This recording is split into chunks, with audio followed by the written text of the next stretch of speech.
अनेक भाविकांचं श्रद्धास्थान असलेल्या आणि नवसाला पावणारा देवस्थान म्हणून ख्याती असलेल्या श्रीदेव मानसिश्वरचा आज जत्रोत्सव। या मानसिश्वरच्या जत्रोत्सवाला फक्त कोकणातूनच नाही तर मुंबई, पुणे ठिकठिकाणच्या भाविकांच्या नवस बोलण्यासाठी आणि बोललेले नवस फेडण्यासाठी रांगा लागलेल्या असतात।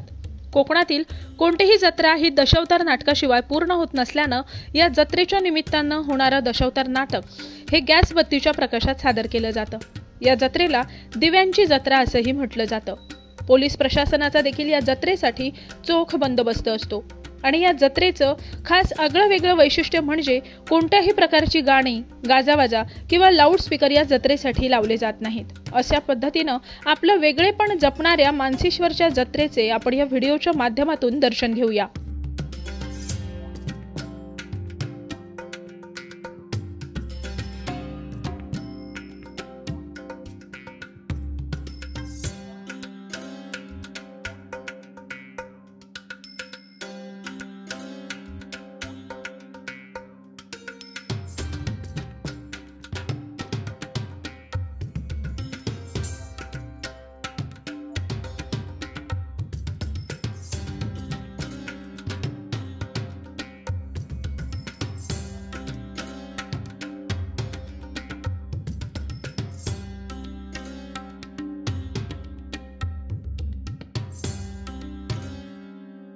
मानसिश्वर उत्सवाला या ठिकाणी आलोय। माघ अष्टमीच्या निमित्तानं या ठिकाणी यात्रा भरते। शांततेत आणि चांगल्या वातावरणात यात्रा आहे। त्या यात्रेच्या निमित्ताने मी भेटायला आलो। मी एवढंच परमेश्वराकडे मागणं करेन की सगळ्या वेंगुर्लेकरांना सुखी, समृद्ध आणि आरोग्यदायी ठेवा आणि ही यात्रा शांततेत पार पडू दे अशी मी प्रार्थना करतो। आणि जत्रा गॅस बत्तीची आणि निशाण काठीची जत्रा म्हणून ओळख आहे।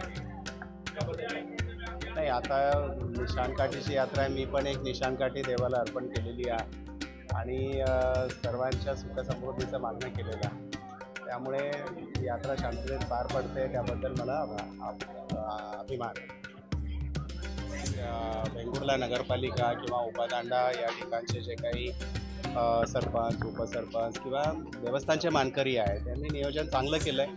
शिवाय भक्त लोकांच्याही काही तक्रारी नाही आहेत। चांगल्या पद्धतीने दर्शन सोहळा चालू आहे आणि एक स्वच्छतेसाठी नगरपालिकेने यामध्ये प्रयत्न केले आहेत। या ठिकाणी सगळेच असणारे शासकीय कर्मचारी किंवा अधिकारी आणि ग्रामस्थ इथले त्या सगळ्यांचं यामध्ये चांगल्या पद्धतीचं योगदान असल्याचं पाहिलं। अष्टमीला ही इनफॅक्ट जत्रोत्सव नसून हा नवसफेड उत्सव आहे।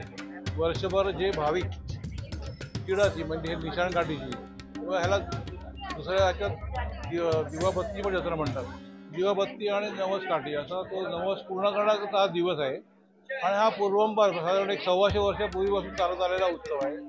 लोकांचं नवस पूर्ण होतात म्हणूनच हा जागृत देवस्थान म्हणूनही ह्या सिंधुदुर्ग जिल्ह्यात मला वाटतं पुणे, कोल्हापूर असं संपूर्ण महाराष्ट्रात याची कीर्ती पसरलेली आहे।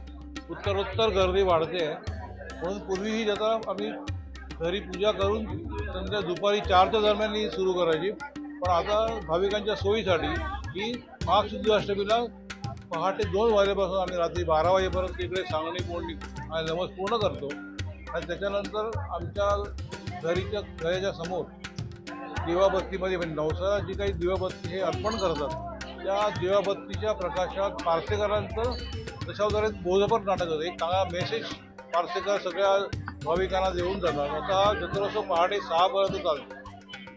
हे देऊ म्हणजे आमचे पणजोबांचं देऊ कुबलची जत्रा किंवा मानसिश्वरची जत्रा किंवा देवाबत्तीची जत्रा अशाही नावांनी सगळं हे प्रचलित आहे। सर्व भाविक या जत्रेला येतात आणि निशाण काठी आणि गॅस बत्तीचा नवस करणं एक वेगळी जत्रा मी मगाशी सांगितल्याप्रमाणे की प्रत्येक जण वर्षभर काहीतरी नवस बोलत असतो। कोण म्हणत काही जणांचा नवस हा गॅस बत्ती देऊन पूर्ण होतो, तो त्यांनी तसं ते सांगणं केलेलं असतं। काही जण केळी, नारळ, इनफॅक्ट काही जण कोंबडा, बकराही त्याचं असं अर्पण करतात। पण आजचा दिवस हा प्युअरली फक्त निशाण काठी, केळी, नारळ, पेढे आणि गॅस बत्ती हा नवस आज पूर्ण केला जातो। अदरवाईज बाकीचे जे काही कोंबडा म्हणा किंवा प्रत्येकाच्या भक्ताच्या भाविकाच्या श्रद्धेवर आहे आणि बाकीच्या दिवशी इतर दिवशी हा कोंबडा किंवा बकऱ्याचा नवस आम्ही हा मान्य करून घेतो. आम्ही सांगणं करून तो नवस पूर्ण करतो. मी देव कुबलच्या फॅमिलीमधला विलास रामचंद्र कुबल. नवसाचं कारण असं आहे की हा देव नवसाला पावतो. तुम्ही नक्की या नेहमी, आणि माझं पण एक बऱ्याच इच्छा पूर्ण झाल्या.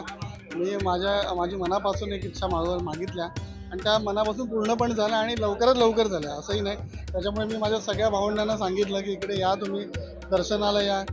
कोणाचंही गाव असो, देव हा सगळ्यांचाच आहे. तुम्ही नक्की या आणि तुम्ही यांच्याकडे जेही मागा मनापासून मागवा, ती इच्छा सगळी तुमची पूर्ण होते. पण जो पण नवस बोलाल तो पूर्ण करा. त्याच्यासाठी तुम्ही कुठे चुकू नका. देव कधीही चुकत नाही, तुम्ही पण चुकू नका.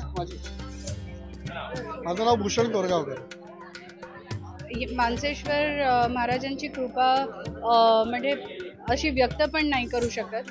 मी इथे आज यावेळेला मला येणं जमणार नव्हतं, पण तरीसुद्धा मानसेश्वर महाराजांनी शेवटच्या घटकेला मला इथे बोलावून घेतलं. सहज रीतीने एकही त्रास न होता पहिल्यांदा ट्रेनचा प्रवास करून मी इथपर्यंत पोचले. ही त्यांचीच कृपा आहे.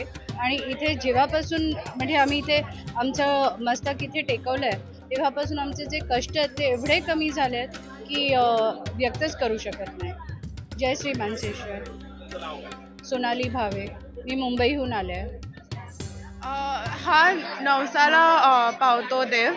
तर गेल्या वर्षी जेव्हा मी इकडे आलेली तेव्हा माझी नोकरी मुंबईत नव्हती, तेव्हा मी गोव्यात होती. आणि माझी नोकरी मुंबईत 1 महिन्यात मला मुंबईत परत नोकरी मिळाली. तर विश्वास आहे आणि श्रद्धा आहे, त्याच्यामुळे दरवर्षी न चुकता आम्ही येतो. माझं नाव शुभांगी प्रकाश पाटील. हो, ही पूर्णपणे एक वेगळी आगळीवेगळी जत्रा आहे. ओके, दरवर्षी म्हणजे सालाबादप्रमाणे यावर्षी सुद्धा आम्ही आलेलो आहोत आणि गेले बरेच वर्ष येतोय आणि खूप चांगला अनुभव आम्हाला आलाय. ओके, आणि सुरुवातीला मी फक्त एकटा आलो, मला कोणीतरी सांगितल्याप्रमाणे. हळूहळू मग मी बायको, आई, आता मावशी, बहीण असं करत करत आता लिटरली आमची एक मोठं कुटुंब आहे, ज्यांना घेऊन आम्ही इथे दरवर्षी या जत्रेला न चुकता येतो. म्हणजे मुंबईतून आपली सुट्टी काढा, सगळं करा, ओके, नोकरीतून हे सगळं करून आम्ही पारंपरिक दरवर्षी इथे न चुकता आम्ही येतो. तर खूप छान वाटतं. आणि मुंबईतून येतो, गाव माझं रायगड आहे, श्रीवर्धन. तर अनुभव खूप चांगला आलेला आहे. मी तर सगळ्या तुमचे व्ह्युअर्स आहेत त्यांना मी हेच सांगेन की येऊन बघा, त्यांनाही नक्की खूप छान अनुभव येईल. गौरांग प्रकाश पाटील.